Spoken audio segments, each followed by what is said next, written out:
Good morning. Morning. It's coffee time. Morning. So sheath making. I just thought I'd bring you in and quickly show you. So that big piece of leather I had, I chopped it down into two pieces, and then I traced out the design on it, which is leaving this bit will bend back, and then this bit will bend over. So this bit here will be removed. Fairly simple. This is what you're left with.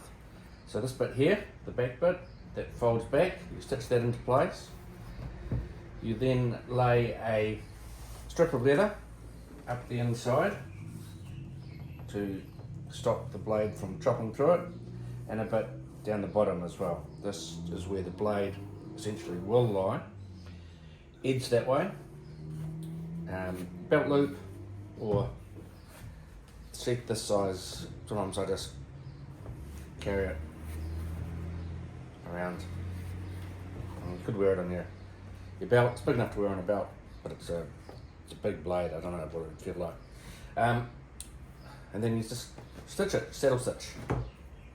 Done some of it already. It's a slow process because, quite frankly, it hurts my fingers. The point to know about knife making. This is true for handles, blades, sheaths, kydex sheaths. The whole process is a process in elimination or reduction. So you'll notice there's quite a bit of excess stuff here, and that will be trimmed down once it's stitched in place. If you try and make something exactly to the dimensions you want it to be right from the start, I have discovered you end up wasting a whole pile of stuff. Just doesn't work, at least not for me anyway. I have found that it's better to make it bigger and then reduce it afterwards. Not stupidly big, but you waste less space, or less material I should say, if you just cut it a bit bigger and then you can bring it down. If you try and make it exact size and get it wrong, then you've got to toss the whole thing and start again. That's a lot more expensive than it is to just make it bigger from the outset and then reduce it to the size you need. So to get to this point, I've got quite a few tools. I've got a little groover thing here. This notch in here reduces the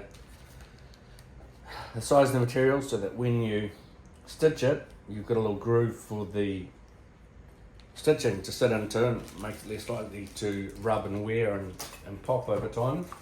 I've got a whole bunch of little tools that I use, all a razor blade, lots of stuff. A little stitcher, this gives you the markings where you're going to impress into the thread.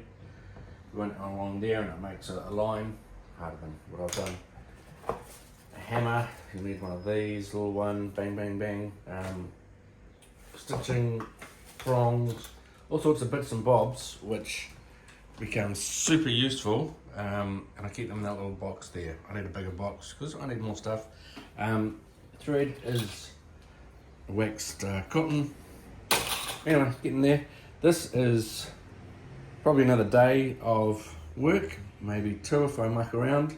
Like I said, the stitching, to saddle stitch, use little needles. You're gripping these things and pushing them through.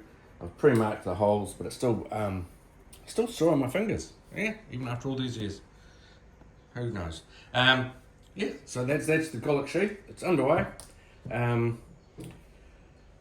like I said, I'll get it finished stitched, then I'll run a razor around it, chop off the excess, and then I'll put it on the belt sander, and then I will burnish it, which is this thing here, which you just kind of rub it back and forth and it makes the edges a lot nicer. So, work in progress, getting there, keeping things going, and of course drinking coffee. Cheers!